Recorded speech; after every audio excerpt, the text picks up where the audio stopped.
Without further ado, I am very excited to talk to my guest today. She is a writer. She is a survivor, and her book that is out now is called Left Out: When the Truth Doesn't Fit In. Please welcome to the show, Tara Reade. Tara, how are you? Good. How are you? Thanks for having me. Thanks for coming on. I appreciate it very much. Um, and thanks for doing the show. And I'm excited to talk to you about your book and about all kinds of other things here. But I kind of wanted to start sort of at the beginning of when you came forward with your story. I first heard about you on Katie Halper's show. That was where I first heard about your story. And you had mentioned, trying to come forward before and different ways you were trying to tell your story before. Could you kind of, unpack some of that, like kind of give a summary of what happened there? Sure. Yeah, I first came forward in 1993 when I was working for Joe Biden. I filed a sexual harassment report, which is somewhere in the archives in the University of Delaware, which he has sealed. I came forward publicly to the media in 2019 when I saw Lucy Flores was getting really kind of torn apart by the media, and the other 6 women that had come forward about being uncomfortable with, Joe Biden's lack of boundaries, is how the press put it, or, all that kind of thing. And I had worked for him and I had experienced the sexual harassment and sexual assault. And so I went ahead and came forward. I was immediately dismissed as a Russian agent. That was the narrative at first for a few months, still kind of on and off. And then in 2020, I came forward with the full history, including the assault, and was able to, Katie Halper actually moved the story forward. Ryan Grimm, actually, his investigative reporting kind of brought forward the Time's Up issue, because I had gone before all that to Time's Up for assistance, and did not know that Anita Dunn, who ran SKD Knickerbocker, who was affiliated with Time's Up, was actually working for Joe Biden's campaign and was being paid by him.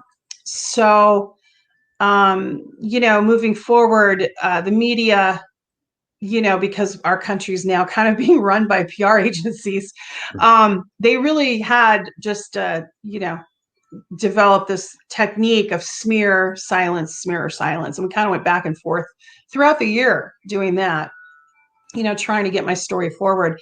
And I was trying to present it in a dignified way, because it's difficult to talk about. And immediately they started class shaming me and talking to old landlords. They posted my divorce. They posted my bankruptcy publicly. I mean, it was pretty gross how I was attacked. So, yeah. yeah.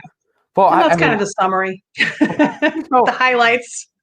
You bring up the landlord thing, and I'm not, I'm certainly not trying to make light of anything here, but I remember when I first saw that, and I just thought, I was like, who on this planet hasn't had a problem with a landlord before? Who has that not happened to? unless, of course, you're really super rich. But everybody else, because guess what? A lot of landlords, very scummy people. Not all of them, but a lot of them, very scummy people. And you're looking to smear somebody by bringing up an issue they have with a landlord? Right. And some of them were like renting. Life. Yeah, they're renting to me, like, and telling me, don't tell anyone you live here so they don't have to report it to the IRS. And they're going after me. It was just hilarious. But not hilarious. Looking back, I'm starting to laugh at all the absurdity. But at the time, it was quite upsetting. And in fact, I lost my housing because of the smears, because the then current landlords read about the death threats and said, even though I had paid rent, it was in the middle of a pandemic, they evicted me because they said they were voting for Joe Biden. So, I lost. They said, we're voting for Joe Biden, so we're evicting you? Almost exactly those words. They said they came down early in the morning and said, we heard that you got death threats on the news. We heard that what you're saying about Joe Biden, and we support Joe Biden, and you can't live here anymore. You can't be on our property. And it was a month to month, and I had paid rent, so it was inconvenient, but I had to leave. And then when I was staying in places until I found a permanent home, someone had tracked where I was and posted the hotel I was staying at and posted it on Facebook and said, this is where Joe Biden's accuser is, with a map. And so it was crazy. I went through that from about May. I was going through the death threats and all of that or actually April, because it started with the 2019 until currently. And then just currently I had some more issues. It affected work. I lost all my work because of it. And it just became very, very political. And I have been trying to send the message that sexual assault and sexual harassment is nonpartisan. It's, and I can't help who the person is that did this. And now he happens to be the president. So going through, this, you come out with your story on Katie Helper and of course the smears start. Right. What kind of correspondence, if any, did you have with the corporate media as that was going on? And so, like, a little bit of like why I'm asking this question. The first rule of argumentation that I feel like should just be something that is posted on every billboard in this country for the sake of media literacy is that when somebody just attacks a source and they have nothing else to go by, the lesson there is they have nothing else to go by. All of the investigations that I saw from the corporate media were all just smears on your character and just attacks on your character. So what kind of correspondence did you or your family or anyone else have, if any, while this cycle was just being amplified? Well, some articles were printed without my involvement. In other words, they just dug up dirt and whatever. I had friends contact me that private investigators had walked up and down one of the roads I lived on, knocking on doors, asking if people knew me and what they could say about me. And if it was anything positive, they wouldn't print it. They wouldn't take it.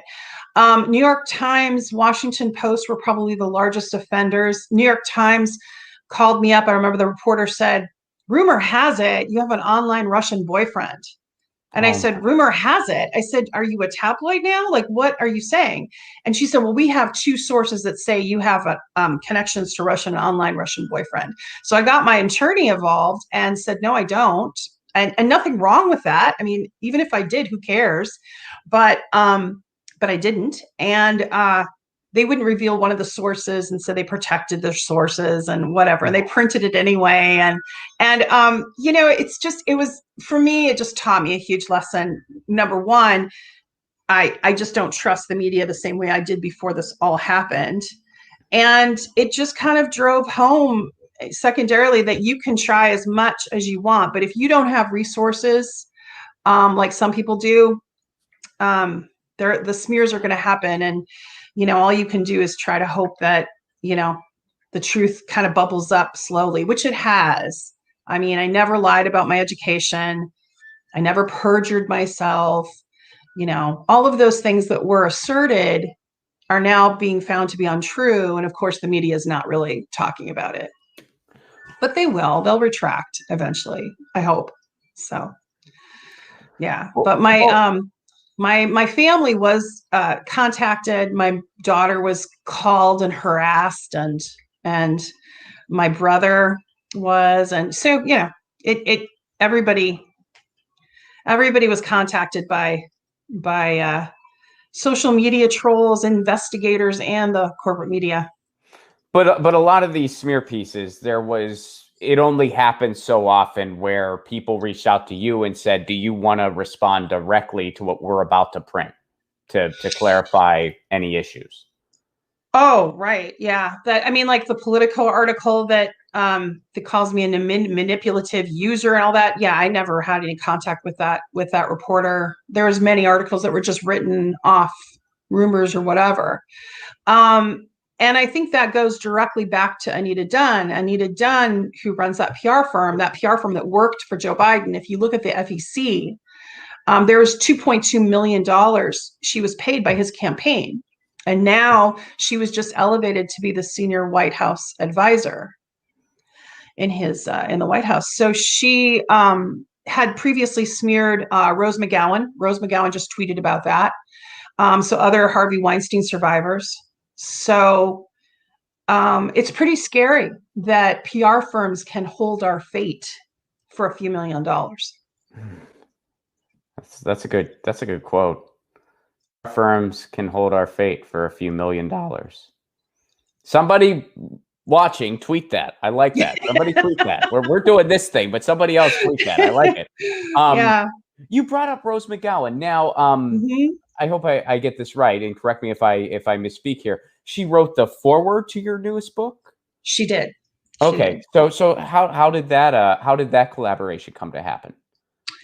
She reached out to me through another Weinstein survivor and found me. I was kind of hard to find at the time. And we talked and kept talking. And then our relationship and friendship grew. And there were some parallels between the attacks that were happening to me and what happened to her. And so she really was solid about giving me advice. Okay, get ready, because they're going to do this. And they're going to, like, for instance, the criminal thing, they tried to go after her with criminal charges.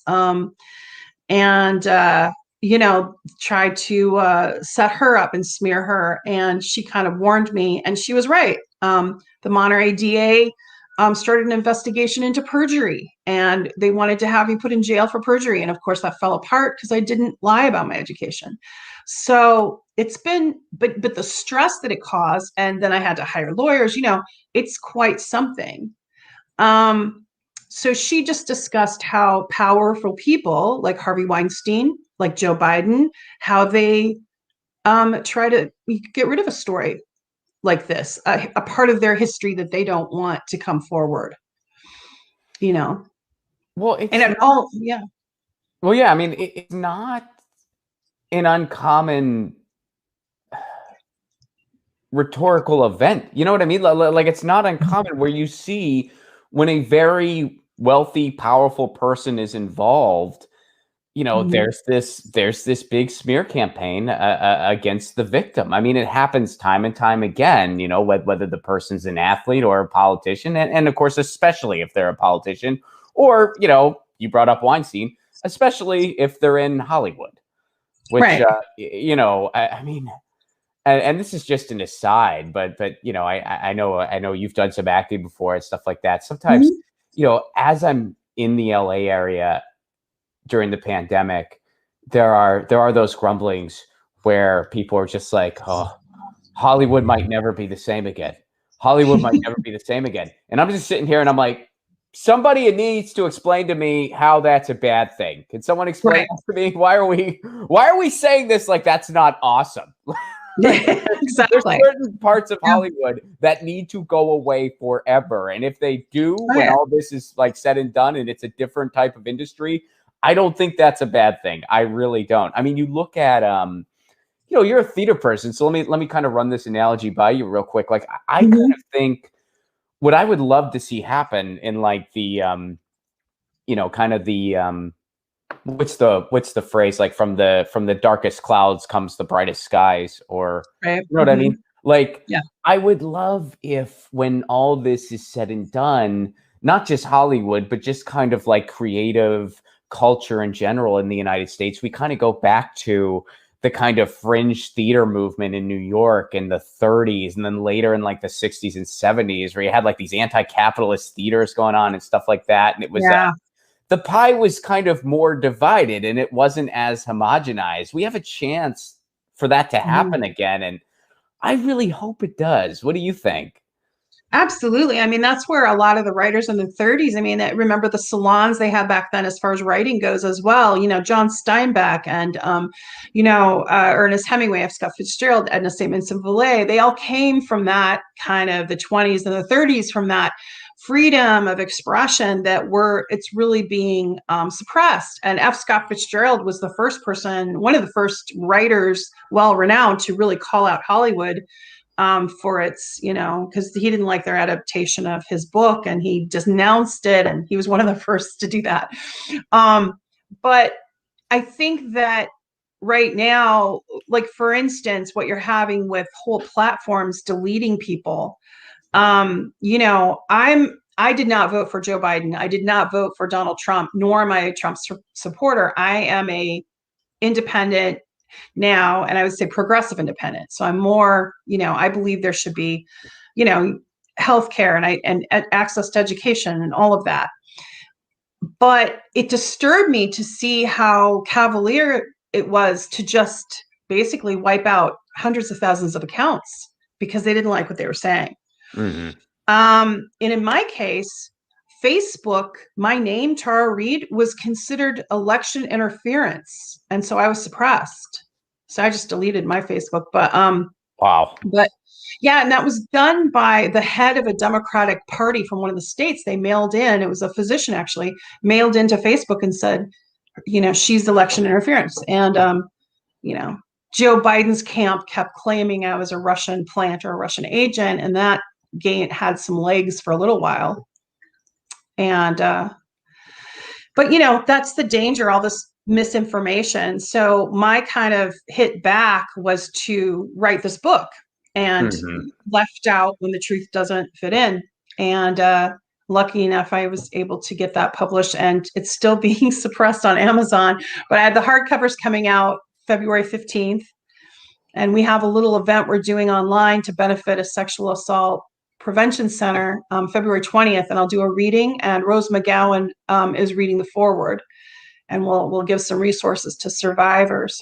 But I'm going to keep trying to help other survivors speak out. One of the, I think, more amusing things that the trolls said about me was they said after the election that I was going to get, my Russian online boyfriend was going to get me a Siberian horse farm, and I'd go to Siberia.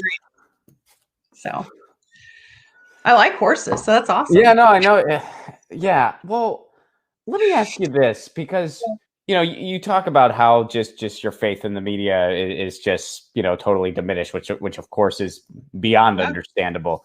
And are there really kind of moments where you're taken aback at just how propagandized people are in this country? I mean, for me, and my experience is nothing compared to yours, but I mean, for me, things really started smelling funny to me in 2016, where intelligent people honestly believed that friends and colleagues of mine were Russian spies because they did work with RT America, an American bureau. And that was when I started feeling like something's not right in the air. Something very disturbing is going on in the place that I call home. And I feel like this was a long time brewing.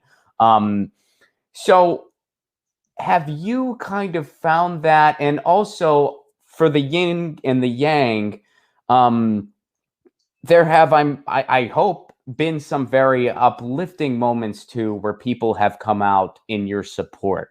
So, I mean, where are you at emotionally with all that? Do you have optimism in just this country as a whole? Or are you kind of just, I don't know what to think yet. I'll let you know when the dust settles, or kind of where are you at with all that? Oh, I'm very cynical right now. And I'll just put that out there. It's I fair. mean, and I think Rose McGowan put it really well, that we're just in a cult. And, my daughter actually made this really amazing observation. She's an adult now and has been going through this with me watching. And she just said, it's like, Mom, you called out the cult leader and all the sheep don't know what to do. And because there is this sort of weird fixation that Biden's the savior. And all I said was, and many things can be true at once. Like some of the policies that are coming forth out of the administration, I support. I was a lifelong Democrat. I'd like them to be more progressive. I'd like them to stop saying, oh, we're going to get $1,400 instead of $2,000 checks, right? Like everyone else. But what's amazing to me is just how I feel like everything's already kind of canned. Like the whole thing with Bernie Sanders, it was obvious how much of a movement was behind him. And yet we were just told to believe that that wasn't so, that everyone was behind Joe Biden. And if you even take it back, further. And as far as 2016, I mean, they blamed it on Russia. Russia's always a convenient enemy. Their economy is a little bit bigger than Texas. They're a vast country. a lot to handle, and they have their own thing going on. They're easy, kind of an easy scapegoat because they were a Mhm. former enemy. You just make them current, kind of like a placeholder enemy, right? And so you just kind of swirl the propaganda around. We have to be careful, our elections being interfered with in 2016, when in actuality, Hillary Clinton didn't go to Wisconsin. Yeah. And I grew up in Wisconsin. I can tell you, she should have gone to Wisconsin and it Sure. might have had a different income, you know? So it's really beyond the pale of how much propaganda we're fed. And that's why I'm cynical. Like when I read, the New York Times did a headline last week, for instance, this is a good one, and said, Joe Biden is the most devout Catholic president we've ever had. What does that even mean? Yeah, I mean, I was about to ask you that. What does that even mean? Did Right? they tell us? I mean, did New York Times Yeah. expand on this, or did they just leave it there? And I can tell you from my experiences with him, I'm not following the devoutness, right? Mhm. That was, Yeah, yeah. and so yeah, it's just, and then yesterday Newsweek came out with a thing saying supporters and left independent journalists are blaming Biden when they shouldn't, like that he about the $2,000 checks, that the 1,400, whatever. And again, see, that's just spin. And how long are we going to allow ourselves to just be spun? I don't know, as a Well, country. I think you hit the nail on the head when you say like people just can't accept that like two things can be true at once. Right. Like, yes, it is true Donald Trump is awful, but it is also true that Joe Biden is awful. And I'm like you, I didn't vote for either one. Mhm. I mean, Biden told me many times not to vote for him, so I did take his You advice. I mean, listened. I did listen to one of the things he said. If you believe Tara Reade, you probably shouldn't vote for me. Well, guess what? I believe you, so I didn't vote Yeah. for him. There were a lot of other reasons I didn't vote for him too, but I didn't vote for Yeah. him. I didn't vote for Trump either, and it's. I think people just really want to hold on to that idea that there's a good guy and a bad guy, and it's a Right. hard pill to swallow. That well, sometimes there's only villains going on. Right. Sometimes there's only villains. So, Mhm. my editor Joe was curious about this. Seeing like what you've gone through and kind of Mhm. knowing what you were up against, Right. looking back on it, is there anything? I mean, A, is there anything that maybe you wish you had done differently? And B, is there anything you could have done differently even? Or was this sort of, I mean, they had their agenda no matter what you did. They had their agenda, so there's that. I wish back when it happened, I would have made the police report when it happened, like my mom wanted me to do. And I made the sexual harassment report. Now, how much good that would have done, I don't know. And especially in 1993. And um, but the other thing I wish I would have done is, well, I would say to other survivors, scrub your social media. So, because they just go after you and hack. I had my website hacked. So I guess I would have learned tech a little bit better to protect myself from hostile actors, if you will. Um, but I don't regret coming forward at all. I don't know. I mean, in 2019, I tried to come forward with the whole thing and was really got scared and got really shut down. And then I wanted times up around me. I wanted a women's movement kind of around me and just didn't get that. And I just feel like things happen the way they're supposed to happen, even if they were kind of difficult. And that my story of what happened to me is a lesson in two regards. One is that it shouldn't matter how powerful the man or person is that you're coming forward about. They shouldn't have the power to silence. And so my story had a chilling effect for other survivors of Biden to come forward. I'm sure, they saw the way I was torn apart. So that needs to not happen again. And you shouldn't have to have a ton of resources to be able to step up into the spotlight, so to speak, to tell your story. There should be a safe way to do that without having your life destroyed. And I don't regret it at all. I do not regret coming forward. I do wish people would have listened more, but they didn't. I wish that another candidate, any one of the Democrats, were more qualified than Joe Biden, in my opinion, to be president, including Kamala Harris. So I don't know. I, you know, can't go back in time. So I guess two things would be is if you are going to come forward about a powerful person, make sure you understand, security and provide yourself with safety and a good, safety net. I think I was kind of in the perfect storm of this pandemic and then this election. When I was trying to come forward at one point, Joe Biden was going to drop out, and that didn't happen. So it might have had a different outcome had he dropped out. So I don't know. I want to ask you about just kind of where you were at on the inauguration. I mean, what was it like for you to just kind of see this guy become president? And obviously, it's not like, I mean, just where were you at? Because I know, you don't like Trump. And I mean, I don't like Trump either. And so I think so many people were emotionally in a place where it's like, okay, well, I am happy Trump's gone. Right. I am not happy Biden is becoming president. And that's a weird headspace to be in. But that's our system. So for someone like you, where the headspace goes way beyond the political and into, what happened in your life. I mean, how was that for you? I don't think I've even processed all of it yet. It was so hard. That day I took a break and the person that helps me with social media kind of took over my stuff for me. Because I feel a sense of betrayal from my own country. I feel a sense of betrayal that I worked as a Democrat. I worked in politics. I worked hard for environmental issues and women's issues. I worked as an advocate. And like all of my work was just discounted and brushed aside for this, man. And it's the Democratic Party has displayed more hypocrisy than I've even seen from the Republicans, if that's possible. And in my opinion, and they are not only, allowing predators like Joe Biden and others in the Democratic Party, they reward them with more and more power. And they use the Me Too movement like this hypocritical shield that they actually don't believe in. And it was a really difficult day.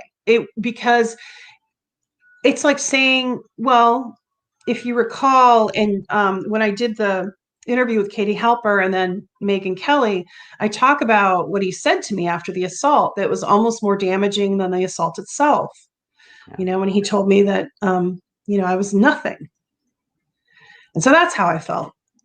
And I don't want other people to feel like that. I don't want other survivors to feel like they're nothing because the perpetrator was powerful. Excuse me if I get emotional, but it's hard. It's hard to have your country not only turn its back on you, part of your country, but to vilify you,